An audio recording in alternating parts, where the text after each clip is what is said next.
Hey everyone, welcome back to the show. Today, we're going deep on Amazon, Hmm. like way back 2007. Oh, wow. Yeah, we're going to look at Jeff Bezos' shareholder letter from that year, and we've got some really cool discussion questions to go with it. Really get us thinking about strategy and leadership. I'm excited for this one. It's always fascinating to look back at these kind of historical business documents and see how they've played out. Yeah, exactly. Like how much of what Bezos predicted actually came true, Right. And what lessons can we learn from it all these years later? for sure. So let's jump right in. One of the biggest things that happened in 2007 for Amazon was obviously the launch of the Kindle. Ah, the Kindle. Such a game changer. Yeah, it was a pretty bold move at the time, Hmm. right? Like trying to improve on something as classic as the physical book. Absolutely. People are skeptical. E-readers were a brand new concept back then. Totally. And Bezos even talks about that in his letter. He says that the defining feature of a good book is that it disappears. Disappears. Yeah, like when you're so engrossed in the story, you forget about the physical object in your hands. It just fades away. Oh, I see what he means. Right. And that was the goal with the Kindle, to create a device that would similarly disappear, allowing the reader to fully immerse themselves in the words. That's a pretty high bar. It is. Yeah. It's interesting how he compares it to the early days of Amazon.com. When everyone else was trying to replicate the physical bookstore online, Bezos saw the opportunity to do something completely different, something uniquely digital, He was always thinking outside the box, wasn't he? always. And with the Kindle, he did the same thing. Hmm. He didn't try to simply copy a physical book. He focused on the possibilities of this new digital medium. Like what kind of possibilities? Well, things like instant downloads, a built-in dictionary, adjustable font sizes, Mm-hmm. features that enhance the reading experience in a way that a physical book just couldn't. Right. Makes sense. And then there's this amazing vision he lays out in the letter. He says, every book ever printed in any language, all available in less than 60 seconds. Wow. That's classic Bezos. Huge ambition, thinking big. Totally. But the Kindle wasn't just about convenience or, disrupting the publishing industry. Bezos went deeper. He wanted to understand how tools shape human behavior. Okay, that's interesting. Yeah, he uses historical examples like writing and the printing press, these monumental shifts in how we think and process information. Right. Those are huge turning points in history. Exactly. And that brings us to his concern about information snacking. Information snacking. Yeah, he was already seeing how smartphones and other devices were encouraging shorter attention spans and more fragmented thinking. Oh, yeah, I feel that all the time. It's like we're constantly bombarded with headlines and snippets, but we rarely have the time or focus to really dive deep into anything. Right, it's like we're losing our ability to sit down and absorb a long article, let alone an entire book. Exactly, and that's exactly what Bezos was worried about. He saw the Kindle as a potential antidote to that trend. He believed it could encourage long-form reading, deeper engagement with ideas, a return to more focused thinking. So it was more than just a product, it was a mission. Absolutely. Yeah. You can really sense that missionary zeal when he talks about it. This wasn't just about selling e-readers. It was about shaping culture, impacting how people think and learn. It's pretty ambitious. Incredibly ambitious. Yeah. And maybe a little idealistic. But that idealism, that belief in the power of ideas, is part of what makes Bezos so fascinating. He definitely wasn't afraid to think big and challenge the status quo. Not at all. And what's really interesting is that he included his original shareholder letter from 1997 in this 2007 letter. Oh, wow. So like a decade later, he's still referencing those early principles. Exactly. Yeah. Emphasizing their continued relevance.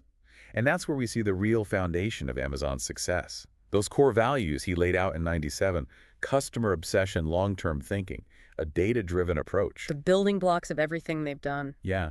It's amazing how those principles from 1997 directly connect to everything they were doing in 2007, from the Kindle launch to their overall growth strategy. It's all connected. It's like a blueprint for their success. And this is where those discussion questions come in. They push us to analyze those strategic decisions more deeply, to understand the why behind the what. I like that. Get into the nitty-gritty. Yeah. One question that really stood out to me was, how did Amazon balance short-term financial results with long-term investments? Right. Launching a product as ambitious as the Kindle had to be a huge financial risk. It was. Right. And they were willing to take that risk because they believed in the long-term vision. They were playing the long game. Exactly. And another question that's so relevant, especially in the context of the Kindle, is why does Bezos focus so much on experimentation and innovation? Because let's be honest, the Kindle was a big bet. There was no guarantee it would succeed. Absolutely. It was a completely new category of product, Mm. and they were essentially creating the market as they went along. It takes guts to do that, to put so much faith in something unproven. And then there's this gem. What does Bezos mean by willingness to be misunderstood for long periods? Oh, that's a good one. That speaks volumes about his leadership style and the long-term vision he had for Amazon. Yeah. It takes a certain kind of leader to resist the pressure to chase immediate profits and instead focus on building something truly groundbreaking, even if it takes years, even others don't get it. Yeah, and it seems like Bezos was definitely that kind of leader. But what about you? Do you think this level of conviction and long-term thinking was crucial for Amazon's success? Oh, absolutely. I mean, just look at where they are today. Right. They're a global powerhouse, and it's largely because they were willing to make those bold bets, to be patient, and to trust their vision, even when others didn't. I completely agree. So we've covered a lot of ground here, but we're just getting started. This shareholder letter is packed with insights, and we've got a lot more to unpack. Can't wait to dive deeper. Me too. Stay tuned, folks. We'll be back after the break. It's fascinating how that willingness to be misunderstood really ties back to their long-term thinking, right? Yeah. Like they weren't afraid to pour resources into these projects that might not pay off for years. They weren't playing the same game as everyone else, you know. While other companies were like laser focused on quarterly earnings, Amazon was patiently building this foundation for future dominance. Yeah, and that meant making some pretty bold bets, like foregoing immediate profits in favor of growth and reinvestment.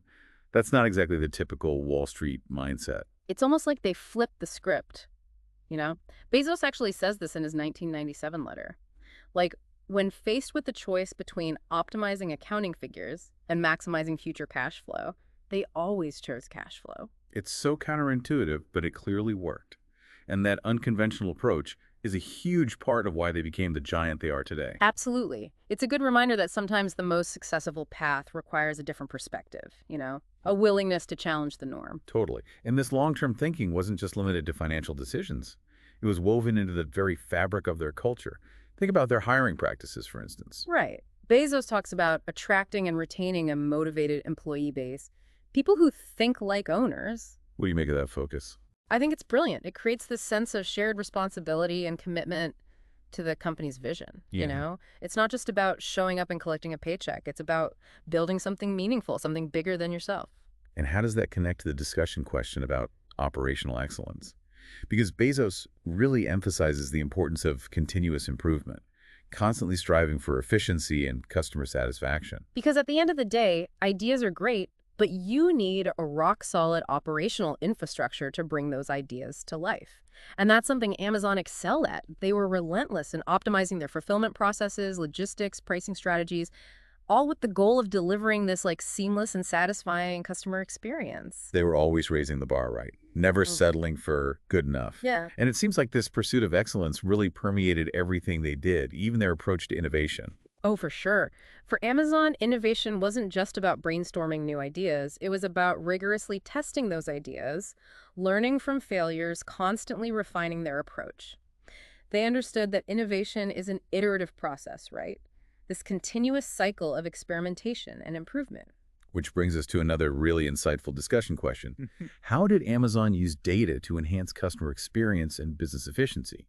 Even back in 2007, data was becoming increasingly important, and Amazon was at the forefront of leveraging it. What were some of the key ways they were using data back then? Well, they were already using data to personalize recommendations, optimize delivery times, and even anticipate customer needs. Think about those customers who bought this item also bought suggestions. That was all powered by data analysis.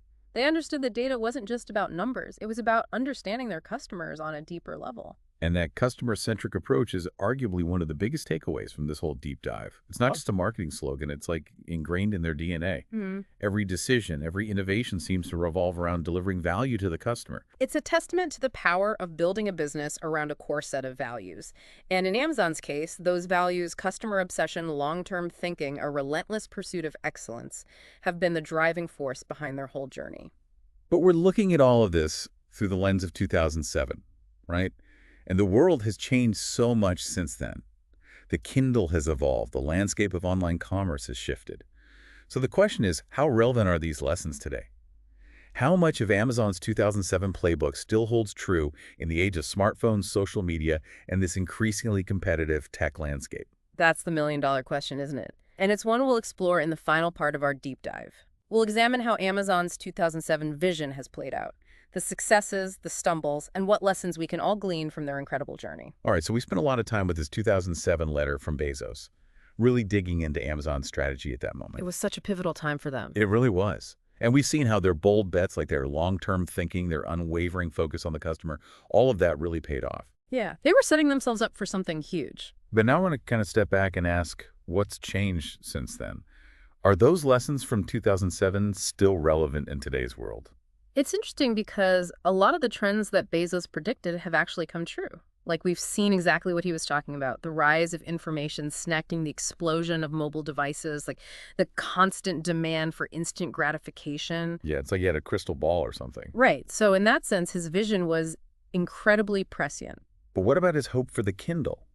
Like, did it actually spark a resurgence in long-form reading as he'd hoped? Did it work? Well, the reading landscape has definitely become a lot more complex. I mean, while e-readers and audiobooks have become super popular, we've also seen the rise of all these short-form content platforms, social media, and just an abundance of digital distractions. That's a lot to compete with. It really is. So it's kind of a mixed bag, I guess. I guess the question is, has the Kindle fundamentally changed how we read? Or has it just adapted to our evolving habits? That's a tough one. I think it's probably a bit of both. Honestly, I think that's a question each individual reader has to answer for themselves. That's fair. But what is undeniable is that the Kindle, and by extension Amazon, has made books more accessible than ever before. You know, millions of titles available at our fingertips, instant downloads, personalized recommendations. It's pretty amazing when you think about it. It's really changed the game. For sure. And let's not forget the impact on publishers, too. Bezos highlighted how the Kindle could eliminate out-of-print books, reduce waste, and increase sales. Yeah. Did that part of his vision come true? To a large extent, yeah. Ebooks have become a pretty significant part of the publishing market, which has created both opportunities and challenges for traditional publishers. And Amazon has definitely been a major player in that whole evolution. Without a doubt. So if we zoom out even further, what broader lessons can we draw from Amazon's journey? What stands out to you? Well, one key takeaway for me is the importance of staying ahead of the curve. Like, Bezos was always looking at the horizon, trying to anticipate future trends, and then making these bold bets to capitalize on them. It's like he was always one step ahead. Exactly. And whether it was the Kindle, Amazon Prime, AWS, they weren't afraid to disrupt themselves and create entirely new markets. And that willingness to experiment, to embrace failure as part of the process, that's crucial for any innovator, right? Absolutely. They didn't always get it right, but they never stopped pushing the boundaries. They kept iterating, kept learning. Exactly. And another important lesson is the power of long-term thinking. Like, Amazon was willing to sacrifice short-term profits to build a foundation for sustained growth. And that's a valuable lesson for any business, whether you're a huge company or just starting out. It's about having that vision and the discipline to stick with it. Right. It's about playing the long game. And of course, we can't forget about their customer-centric approach. It sounds so simple, but it's truly at the heart of Amazon's success. It really is. Every decision they make, every innovation they pursue, it's all about delivering value to the customer. And that's a philosophy that applies to any industry or time period, really. If you can build a business that genuinely puts the customer first, you're setting yourself up for success. No question about it. So as we wrap up this deep dive into Amazon's 2007 shareholder letter, the question we want to leave you with is, what's your long-term vision? What are you willing to be misunderstood for? What bold bets are you ready to make? Because in a world that's constantly changing, the only constant is the need to adapt, to innovate, and to never stop learning. So keep exploring, keep questioning, and keep learning. And maybe your journey will be the next chapter in this incredible story of innovation and disruption. Thanks for joining us, everyone.